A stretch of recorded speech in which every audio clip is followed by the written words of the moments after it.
우리가 GBR을 할 때 어떤 재료를 선택해야 하는가, 이런 임상 증례에서는 어떤 방법으로 GBR을 시행해야 하나 정리를 해보겠습니다.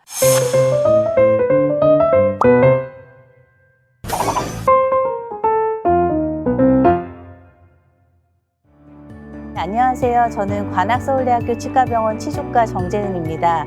오늘 저널 인사이드에서는 리뷰 저널 하나를 소개하고자 합니다. 페리오돈톨로지 2000이라고 하는 치주 및 임플란트 영역에서 리뷰 저널들이 게재되는 논문이 있는데 2014년도에 게재된 저널을 리뷰해 보도록 하겠습니다. GBR의 개념은 먼저 GTR에서 출발을 하였습니다. 1980년대 니만과 카링이 차폐막을 이용을 해서 빠르게 증식하는 상피세포를 배제하고 치주 조직 재생에 필요한 세포들이 들어올 수 있는 공간과 시간을 확보하는 술식, 즉 GTR을 시작하였습니다. GTR의 개념을 임플란트에 도입해서 우리가 원하는 골량의 증대를 유도하는 것이 GBR, 가이디드 본 리저너레이션이라는 술식이고요. 이 리뷰 논문은 GBR의 과학적, 임상적 근거를 정리하고 향후 임플란트를 식립할 때 골량 증대를 위해 새로운 접근 방법이 어떤 것인지 제시를 하고 있습니다. 이 논문은 리뷰 논문이기 때문에 방법론이나 결과에 대한 것은 없고요. 다음과 같은 내용의 순서로 진행이 됩니다. 먼저 차폐막에 대해서 말씀드리겠습니다. 차폐막은 당연히 생체 적합성을 가져야 되고 차폐 기능을 가져야 되고 공간도 잘 유지해야 되고 또 조작성이 좋아야 합니다. 흔히 차폐막은 다 알고 계시듯이 비흡수성 차폐막과 흡수성 차폐막으로 나뉘어지고 있고요. 여러 가지 종류의 차폐막들이 있습니다. 가장 먼저 사용된 차폐막은 비흡수성으로 된 EPTFE 멤브레인으로 흔히 고어텍스 멤브레인이라고도 하는데요. 세포 차단 능력이 아주 뛰어나고요. 또 공간 유지능이 좋습니다. 그렇지만 노출이 되었을 경우에는 다공성 구조이기 때문에 감염의 가능성이 높아지기 때문에 GBR 실패에 대한 리스크가 높습니다. 그래서 요새는 비흡수성 차폐막이 좀 더 덴스한 PTFE 멤브레인 제품들이 더 많이 사용되고 있습니다. 이러한 비흡수성 멤브레인은 포어가 거의 없거나 매우 작기 때문에 노출되었을 때도 세균이 침투하지 않아서 치유가 잘 일어난다라고 하고 있습니다. 또한 이런 비흡수성 멤브레인에 우리가 티타늄으로 뼈대를 넣어서 좀 더 공간 유지능을 보강한 제품들도 나오고 있습니다. 흡수성 멤브레인의 가장 큰 장점은 2차 수술이 필요 없다는 점이겠죠. 따라서 환자의 불편감이 많이 줄어들게 되고요. 또한 비흡수성 차폐막보다 노출될 가능성이 적고 노출이 된다 하더라도 그 위로 세컨더리 힐링이 잘 되기 때문에 합병증에 대한 리스크가 조금 적고, 그렇지만 비흡수성 차폐막보다는 셀 오클루시브 능력, 이제 세포를 차단하는 능력이나 공간을 유지하는 능력은 다소 떨어진다고 볼 수 있습니다. 아마 거의 90% 이상은 콜라겐 멤브레인을 사용하고 계시리라 생각이 됩니다. 콜라겐 멤브레인의 가장 큰 장점은 GBR을 하고 나서 좀 벌어진다 하더라도 그 위로 연조직이 치유가 되는 점을 들 수가 있습니다. 그렇지만 당연히 멤브레인이 조금 더 무너지기가 쉽고 빨리 분해가 될 수는 있습니다. 신세틱한 흡수성 멤브레인으로는 PGA나 PLA 멤브레인 등이 있는데요. 요새는 많이 사용하지 않고 있고요. 이런 것들은 이제 분해가 되면서 약간의 염증 반응이 일어나는 경우가 있기 때문에 요새 사용하는 흡수성 멤브레인은 대부분 콜라겐 멤브레인을 쓰고 계시는 것으로 알고 있습니다. 다음으로는 이제 골 이식제에 대해서 정리를 해보겠습니다. 예전에 고어텍스 멤브레인을 사용하던 시절의 골 이식제 골든 스탠다드는 당연히 자가골이었습니다. 왜 그러냐면 이 고어텍스 멤브레인, EPTFE 멤브레인은 세포 차단 능력이 엄청 좋고 공간 유지를 잘하는 멤브레인입니다. 그렇기 때문에 우리가 그 내부에 쓸 이식제는 골 형성능이나 골 유도능을 가지고 빨리 흡수가 돼도 상관이 없었습니다. 그렇기 때문에 자가골이 골든 스탠다드로 여겨졌습니다. 그렇지만 요새는 콜라겐 멤브레인을 많이 쓰기 때문에 공간 유지를 잘 해야 되는 게 더 중요하기 때문에 잘 흡수가 되지 않는 이종골을 더 많이 사용하고 있습니다. 골이식제는 멤브레인과 마찬가지로 생체 적합성이 있어야 되겠고요. 골 전도능이 중요합니다. 그리고 공간을 유지할 수 있는 스캐폴드로서의 역할이 중요하고요.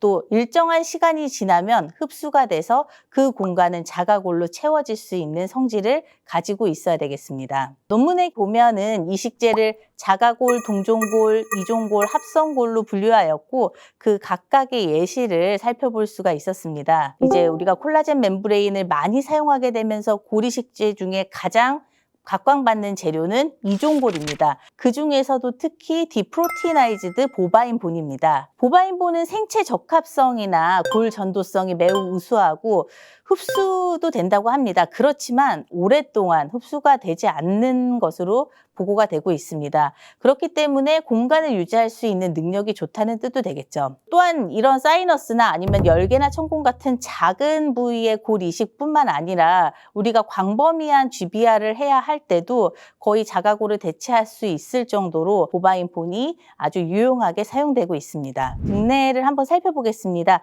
22번 버컬 디펙트가 심한 증례인데요. 임플란트를 식립하기 전에 파티큘레이티드 보바인본과 콜라겐 멤브레인을 이용해서 GBR을 하였고요.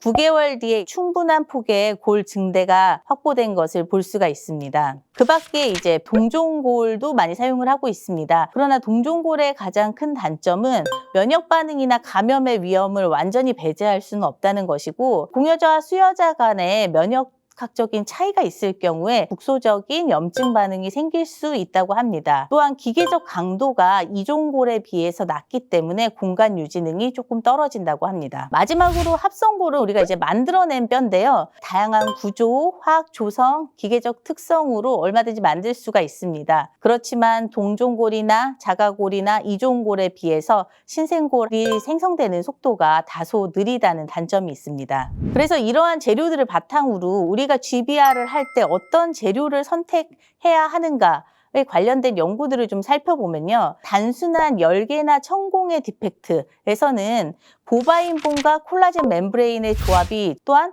보바인본과 EPTFE 멤브레인의 결과도 좋은 GBR 결과를 보고하고 있습니다. GBR 결과에 대한 좀 장기간의 임상적 결과를 보면은 GBR한 사이트에 심은 임플란트 역시 원래 뼈에 심은 임플란트와 생존율의 차이는 없다고 보고되고 있습니다. GBR한 뼈가 정말 얼만큼 잘 유지되고 있는지에 대해서 좀 간접적으로 볼 수 있는 논문들이 있는데요.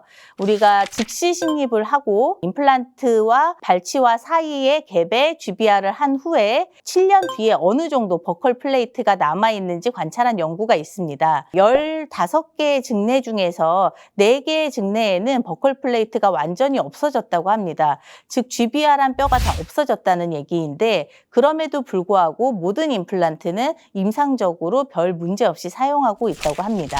지금부터는 이제 실제 임상에서 어떤 경우에 어떤 방법으로 GBR을 하고 어떤 재료를 선택하는지에 대해서 간단히 소개해 드리겠습니다. 먼저 GBR을 하기 전에 우리가 살펴봐야 될 것이 한 3가지 정도가 있습니다. 제일 중요한 것은 골 결손부의 형태이고요. 두 번째는 연조직의 양과 질입니다. GBR을 본격적으로 하기 전에 추가적인 소프티슈 그래프트가 필요할 수도 있습니다. 마지막으로는 환자의 전신적인 건강 상태 등을 평가해서 이러한 수술 후에도 잘 치유가 될 수 있는지 평가해야 합니다. 이 논문에서는 골 결손부를 클래스 0에서부터 5로 6가지로 나누고 그에 따른 골 증대술 술식을 제안했습니다. 먼저 클래스 0은 그림에서 보는 것처럼 이상적인 위치의 임플란트를 식립했을 때 픽스처가 노출되지는 않지만 이게 만약에 심미적인 부위, 전치부라면은 겉에서 봤을 때 잇몸이 조금 꺼져 보일 수 있는 경우입니다. 잇몸이 꺼져 보이는 것을 개선하기 위해서 버컬의 고리식재와 흡수성 차폐막을 이용해서 GBR을 하는 경우입니다. 다음으로 클래스 1은 주로 즉시 식립을 할 때 생기는 경우인데요. 발치와 임플란트 사이에 갭이 있지만 협측의 버컬 플레이트가 인택트한 경우입니다. 이때는 GBR을 안 하기도 하고요. 갭이 크면 GBR을 할 수도 있고 또는 발치와 바깥쪽에도 추가적으로 GBR을 할 수도 있습니다. GBR을 할지 여부를 결정하는 요소로는 발치와와 임플란트 픽스처 사이의 갭의 크기와 치조제의 외형을 더 증대해서 심미적으로 개선을 해야 되는지 이 두 가지입니다. 그래프트를 해도 발치 후에 치조골이 소실되는 것을 완전히 방지할 수는 없기 때문에 심미적으로 중요한 전치부에서는 익스트라 소켓에도 GBR을 크게 해줄 수 있습니다. 증례를 통해서 살펴보면은 구치부 같은 경우는 발치를 하고 나서 그 갭이 좀 큽니다. 이럴 때에는 소켓 내에만 그래프트를 해도 별 문제가 없습니다. 그렇지만 전치부에서는 소켓 내에만 그래프트를 할 경우 발치와 치조제 리모델링이 끝나고 나면 겉에서 봤을 때 잇몸이 꺼져 보일 수가 있기 때문에 발치와 바깥쪽에도 추가적으로 GBR을 같이 진행할 수 있습니다. 클래스 2는 열개 결손이 있지만 그 결손부가 인접 치아의 본 하우징 안에 있는 컨테인드 디펙트인 경우입니다. 이런 경우에는 열개의 크기가 크더라도 공간 유지가 인접 부위의 본에 의해서 잘 되기 때문에 GBR 결과가 아주 좋습니다.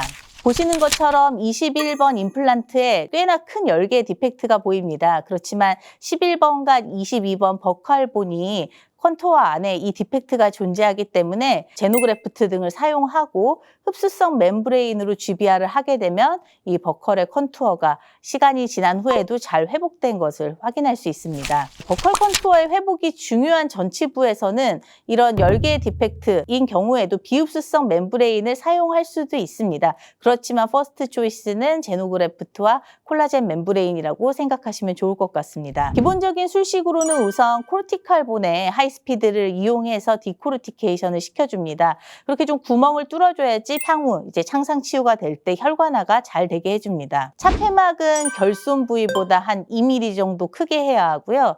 파티큘레이티드 본과 콜라겐 멤브레인을 사용한 경우 멤브레인이 꺼지거나 무너질 수가 있거든요. 그래서 이식제가 제자리에 잘 유지되지 않고 무너지는 경우가 종종 있을 수 있습니다. 이걸 방지하기 위해서 오버그래프트, 오버 오그멘테이션을 해줄 수 있고요. 또 운드 스테빌라이제이션을 위해서 핀을 이용해서 멤브레인을 고정한다거나 슈처로 고정한다거나 아니면 멤브레인을 힐링 어버트먼트에 끼워서 고정한다거나 이런 여러 가지 방법을 통해 좀 상상을 안정화시키는 작업이 필요합니다. 보리식 재료와 관련해서는 이제 보통 기본적으로 제노그래프트로도 충분합니다. 또한 힐링은 잇몸에 묻어놓는 서브머지 힐링이나 힐링 어버트먼트나 아니면은 임시치아를 연결하는 트랜스뮤코잘 힐링 둘 다 가능하고요. GBR의 결과에는 영향을 미치지 않는다고 합니다. 클래스 3 디펙트는 클래스 2와 마찬가지로 같은 열개 결손부인데요. 결손부가 인접치의 본 하우징 바깥으로 나와 있는 경우입니다. 그렇기 때문에 공간 유지를 잘하는 것이 특히 중요합니다.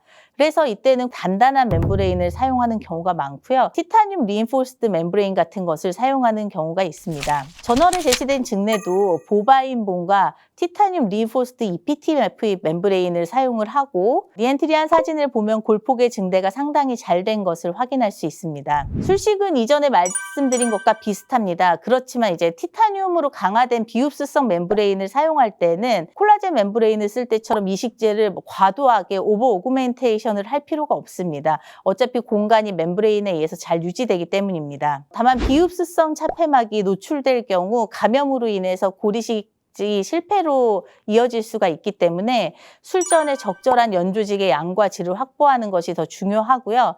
수술 시 장력이 없는 봉합을 하는 것이 중요합니다. 다음으로 클래스 4는 다소 큰 수평적인 골 결손부를 갖는 경우입니다. 미리 GBR을 하고 6개월 이상 기다렸다가 임플란트를 식립해야 합니다. 이때는 고리식을 해야 하는 양이 많기 때문에 오토지너스 블럭본과 콜라겐 멤브레인을 같이 쓰는 것이 좋습니다. 이전 GBR 술식과 마찬가지로 코르티칼 퍼포레이션을 하고 블럭부는 메탈 스크류 등으로 고정을 합니다. 그리고 자가골의 흡수를 막기 위해서 블록본 위에다가 보바인본 파티클 같은 것을 얹어주고 그 바깥에 콜라겐 멤브레인을 덮어줍니다. 무엇보다 가장 중요한 것은 장력이 없는 1차 봉합을 하는 것이 중요합니다. 프라이머리 클로저를 시켜주고 6개월 이상 힐링을 기다려야 합니다. 저널에 소개된 증례를 보면 자가골 블럭을 2개의 스크루로 고정을 하고 바깥쪽과 본블럭 사이의 빈 공간에는 이종골로 채우고 콜라겐 멤브레인으로 커버하였습니다. 6개월 뒤 볼 폭을 보면은 증대가 많이 되기는 했지만 우리가 오토지너스 블럭본을 넣은 것만큼 많이 증대되진 않았습니다. 자가골은 어쩔 수 없이 좀 흡수가 되기 때문에 우리가 원하는 것보다 조금 더 많이 고리식을 해야지 원하는 정도의 골폭이 확보될 것이라고 생각이 됩니다. 자가골을 어디서 떼느냐에 대해서는 친에서 뗄 수도 있고 레이머스에서 뗄 수도 있습니다. 더 많이 뗄 수 있는 곳은 하악 전치부 친 부분인데요. 하악 전치부의 괴사로 이어지거나 그런 뉴로센서리 디스터번스가 많기 때문에 주로 레이머스 있는 데서 체득을 하고 있습니다. 자가골 채취에는 합병증이 항상 생길 수가 있습니다. 그렇기 때문에 이런 호리젠탈 본 오그멘테이션을 할 경우에 제노그래프트, 보바인 본과 티타늄 리인포스드 비흡수성 멤브레인을 사용을 해서 GBR을 하는 경우도 많습니다. 자가골 블럭을 이용해서 하는 경우보다는 골 증대량이 조금 떨어질 수 있기는 하지만 여전히 좋은 결과를 보고하고 있습니다. 마지막으로 클래스 5는 수직 골결손이 있는 경우입니다. 이 경우도 임플란트 식립 전 GBR을 따로 해야 하고요. 수평골 증대에서보다 플랩으로 커버리지 하기가 어렵기 때문에 멤브레인 익스포저 등이 많이 생기는 것으로 알려져 있습니다.